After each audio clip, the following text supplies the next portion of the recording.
औज़ुबिल्लाहिमिनश्शैतानिर्रजीम बिस्मिल्लाहिर्रहमानिर्रहीम। अस्सलाम वालेकुम नाज़रीन, एक बार फिर आपके खिदमत में अपने मसलों के साथ और आवाम के मसलों के साथ आपकी खिदमत में हाजिर हूँ। जनाब, किसी ने क्या कहा है खूबी कि एक दिन गीदड़ ने ऊंट से कहा कि मामू जान आप बहुत ज़्यादा खूबसूरत हैं लेकिन आपकी दुम थोड़ी सी टेढ़ी है। तो ऊंट ने क्या किया, ऊंट ने उसको अपना पाँव मारा और गीदड़ जाके दूर लगा। गिद्दड़ ने पूछा कि मामू जान मैंने आपकी तारीफ की और आपने मुझे अपना पाँव मार दिया। तो ऊंट ने कहा कि भांजे इधर आओ, बात सुनो, कितने अरसे से मेरे साथ तुम रह रहे हो? कहा मामू जान तकरीबन 10 साल तो हो गए। कहते उल्लू के पटा, तूने तो कभी मुझे देखा तक नहीं है। बड़े गौर से, मेरी अंदर एक दुम्बर, तो जो मेरी जो दुम है वो तो सिर्फ टेढ़ी नहीं है बल्कि मेरे पूरी जिस्म को आप देखें, पूरी मेरी जिस्म जो है वो टेढ़ी मेढ़ी है। तो कहने का मकसद ये है कि पूरे पाकिस्तान के जितने भी इदारे हैं, सरकारी जितने भी इदारे हैं, खुदा की कसम वो सिर्फ तनख्वाह लेने के लिए वहां पे बैठे हुए हैं, काम कर ले कि नहीं। अगर काम करवाना है तो रिश्वत देनी पड़ेगी। क्यों कि हम बैठने की तनख्वाह लेते हैं, काम न करने की तनख्वाह लेते हैं और काम करने के हम रिश्वत लेते हैं। जनाब, मुझे ऐसा ही है कि अवाम का चमड़ा हुकूमत ने खुदा की कसम उधेड़ दिया है और चमड़ा उनका निकाल दिया है, रोज रोज के टैक्स से, रोज रोज की महंगाई। लेकिन खुदा की कसम इस मुल्क का कोई ऐसा आदमी माई का लाल नहीं है जो हुकूमत से पूछे कि मेरे टैक्स के पैसे कहां जाते हैं, कहां खर्च होते हैं? मेरे इलाज पे खर्च होते हैं? नहीं। मेरे तालीम पे खर्च होते हैं? नहीं। इंसाफ पे खर्च होते हैं? नहीं। अगर खर्च होते हैं तो मुल्क से बाहर जाकर हमारे इन खून पसीने के कमाई के ऊपर जो टैक्स लिया जाता है वो बाहर फरन में उड़ाया जाता है, वहां पर प्रॉपर्टी लिए जाते हैं, हमें सिर्फ से यहां पे उल्लू बनाया जाता है। नाजरीन, मैंने कुछ दिन पहले अपने इलाके में कुछ अपनी प्रॉपर्टी फरोख्त की, मैंने उस पर टैक्स दिया। उसके बाद मैंने उसी पैसों से मानसरा में मैंने अपने बच्चों के रिहाइश के लिए थोड़ी सी जगह ली ताकि यहां पे मैं मकान बना सकूं। वहां पे मैंने जब जमीन खरीदी तो मैंने टैक्स दिया, यानी तकरीबन कोई 3 लाख से ऊपर मैंने टैक्स दे दिया। ठीक है। अब क्वेश्चन ये पैदा होता है कि मैंने वो टैक्स क्यों दिया? टैक्स मैंने इसलिए दिया था कि गवर्नमेंट ऑफ पाकिस्तान जो मेरी फंडामेंटल राइट्स हैं वो मुझे प्रोवाइड करेगी। हुआ इस तरह कि मैंने बिजली की कनेक्शन के लिए एक दरख्वास्त दी और इतने बंडल कागजों के मैंने साथ में लगाए। तरक्की याफ्ता ममालिक में नाजरीन एक ड्राइविंग लाइसेंस के ऊपर आप सारी फैसिलिटी ले सकते हैं और मुल्क का हर इदारा आपके पास खुद आएगा कि आपको कौन सी फैसिलिटी चाहिए, हम आपको देने के लिए तैयार हैं। यहां तो खुदा की कसम, मैं एक वकील हूं हाई कोर्ट का, आज अगर मैं रो रहा हूं इस तरह, क्यों कि सुनवाई वाले कोई नहीं होते हैं। हमारे जितने भी ऊपर ऑफिसर बैठे हुए हैं, कॉम्पिटेंट अथॉरिटी बैठी हुई है, वो सिर्फ एक चीज के लिए बैठी है, 70 कनाल के बंगलों में बैठे हैं, लग्जरी गाड़ियां चलाते हैं, करोड़ों का फंड महीने में गबन करते हैं। उनका सिर्फ एक ही मकसद है, आवाम को खिदमत नहीं, आवाम को जलील करने के लिए ये लोग बैठे हुए हैं।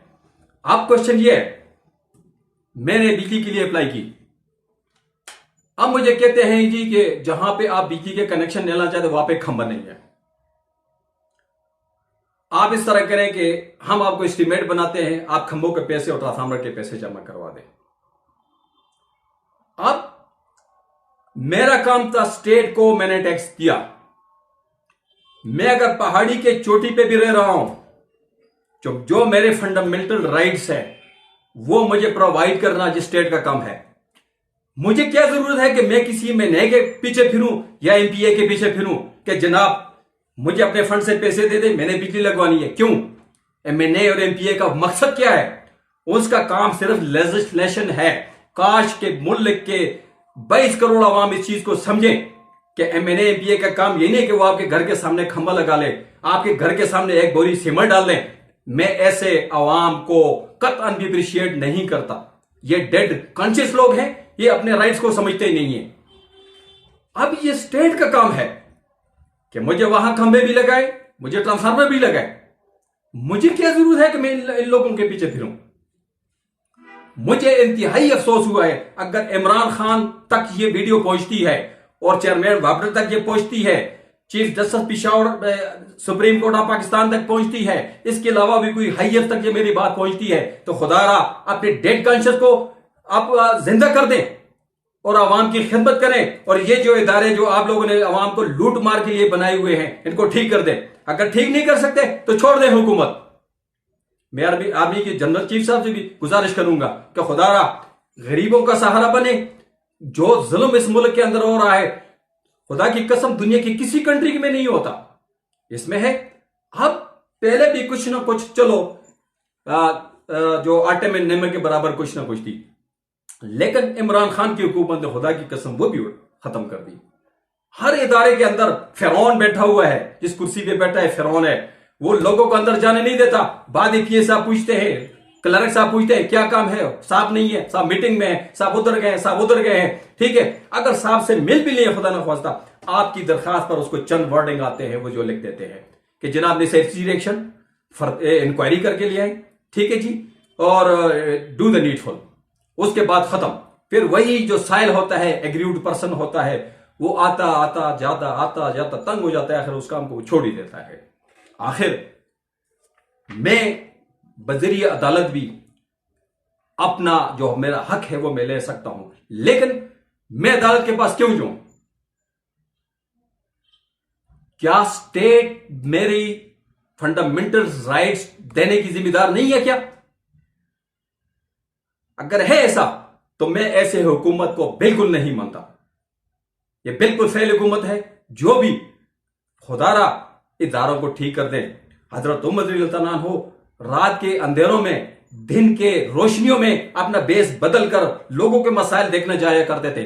हमारे हुक्मरान बोरखा ओढ़कर लग्जरी कोठियों के अंदर बैठे होते हैं, उनको पता नहीं है कि अवाम किस दलदल में, किसकी मुसीबत में वो गिरफ्तार हैं। खुदा की कसम लोग रो रहे हैं, लोगों के पास रोटी के लिए पैसा नहीं है।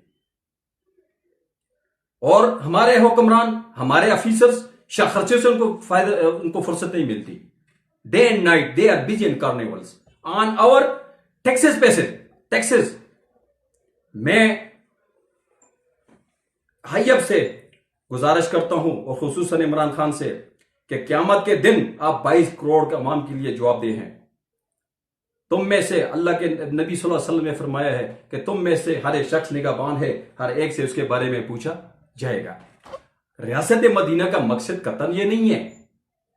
रियासत का मदीना आपने तो सिर्फ नाम सुना है, आप करके दिखाएं। जाए अवाम में, बेस बदल कर जाए। जो डीसी, जो कमिश्नर, बड़े बड़े लोग जो आपने बिठाए हुए हैं 70 कनाल की कोठियों में, लग्जरी गाड़ियां, करोड़ों के फंड, कभी उससे पूछें कि बेस बदल कर जाए अवाम में, थाने में जाए, गरीब अवाम से पूछें, आपको पता चलेगा कि मुल्क के अंदर लाकानूनियत किस कदर ज्यादा हो गई है। वो किसी ने क्या कहा है कि वो मुसल्ली का घर पहले बहुत खूबसूरत था कि ऊपर से बारिश भी हो गई है, उसका उसने बेड़ा गर्क कर दिया है। थोड़ा बहुत जो कसर था, खुदा के बंदे आपने तो उसका भी बेड़ा गर्क कर दिया है यार। कम से कम अवाम के अंदर जाएं, बेस बदल कर जाएं। सोने से कुछ नहीं है। आप 22 करोड़ अवाम ने आपको अपना वजीर आजम मुंतखब किया है। आप उनके ग्रीवेंसेस को जाने। जब आप खुद बेस बदल कर जाएंगे अवाम में, तो आपको मसाइल का पता चलेगा कि मसाइल किधर हैं और मसाइल का हल कैसा है। वो बात किसी आदमी वाली है कि यार 5 साल बाद अली बाबा बदल जाता है और उसका जो 40 चोर का टोला है वही रहता है। ठीक है, मुल्क ऐसे ठीक नहीं होता जैसे आप कह रहे। सारे आपके एडवाइजर जितने भी है सारे नालायक हैं, सारों का बेड़ा आपने गर्क कर दिया है मुल्क का। अब परसों जनाब अली एक दूसरा मेरे साथ खुद वाकया हो गया।